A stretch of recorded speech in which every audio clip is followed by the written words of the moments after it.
Caribbean సముద్రంలో ఉద్రిక్తతలు భగ్గుమన్నాయి. Venezuela పడవపై America దాడి చేసింది, డ్రగ్స్ను తరలిస్తుందంటూ అమెరికా దళాలు వెనిజువేలాకు చెందిన మరో పడవను ముంచేశాయి. దీంతో ఇరు దేశాల మధ్య ఉద్రిక్తతలు భగ్గుమన్నాయి. ఈ పడవలో మాదక ద్రవ్యాలున్నాయని ధృవీకరించుకున్న తర్వాతే తాము దాడి చేసినట్లుగా వెల్లడించాయి. వీటిని అంతర్జాతీయ జలాల్లో తరలిస్తూ ఉండగా ఈ దాడి జరిగింది.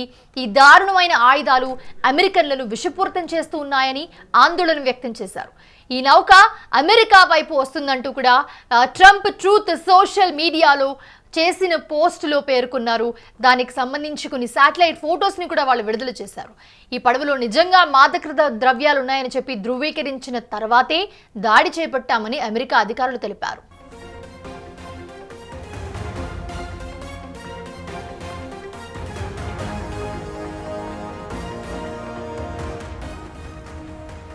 వీటిని అంతర్జాతీయ జలాల్లో తరలిస్తూ ఉండగా ఈ దాడి జరిగిందన్నారు.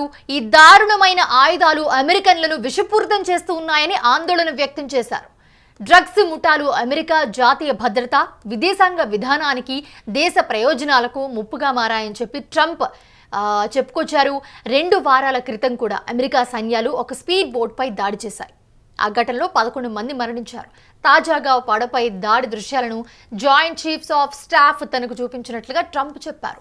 తాము దాడి మొదలుపెట్టిన తర్వాత నుంచి కరేబియన్ సముద్రంలో చాలా తక్కువ పడవలు కనిపిస్తున్నట్లుగా వివరించారు. కానీ ముఠాలు ఇప్పటికీ మాదక ద్రవ్యాలను సరఫరా చేస్తూనే ఉన్నట్లుగా అనుమానం వ్యక్తం చేశారు. అమెరికా బలగాలు మాదక ద్రవ్యాల ముఠాలపై యుద్ధ స్థాయిలో చర్యలు చేపట్టాయి.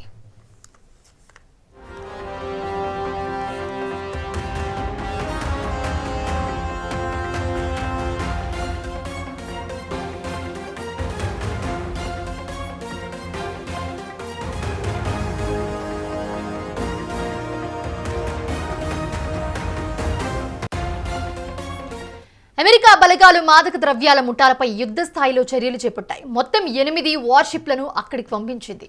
The Iwo Jima amphibious ready గ్రూప్లోని USN San Antonio, USS Iwo Jima, USS Fort Lauderdale నౌకలు 4500 మంది సైనికులతో కరేబియన్ సముద్రంలోకి వెళ్లాయి.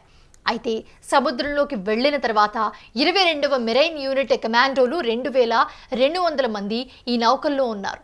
వెనిజులా పడవపై అమెరికా దాడి చేసింది. కరేబియన్ సముద్రంలో ఉద్రిక్తతలు భగ్గుమన్నాయి. కొన్ని ఫొటోస్ అయితే శాటిలైట్ నుంచి తీసిన ఫొటోస్ అయితే మన స్క్రీన్ మీద చూస్తున్నాము. గతంలో కూడా ఒక బోట్పై దాడి చేసినప్పుడు దాంట్లో 11 మంది మరణించారు. ఆ బోట్ దాడి తర్వాత కరేబియన్ సముద్రంలో పడవల ఏదైతే ఉందో పడవలు రావటం అన్నీ తగ్గాయి. ఇలాంటి సరఫరాలన్నీ కూడా తగ్గాయి. కానీ కనిపించినట్టుగా అమెరికా సైన్యం దాడి చేస్తూనే ఉంది.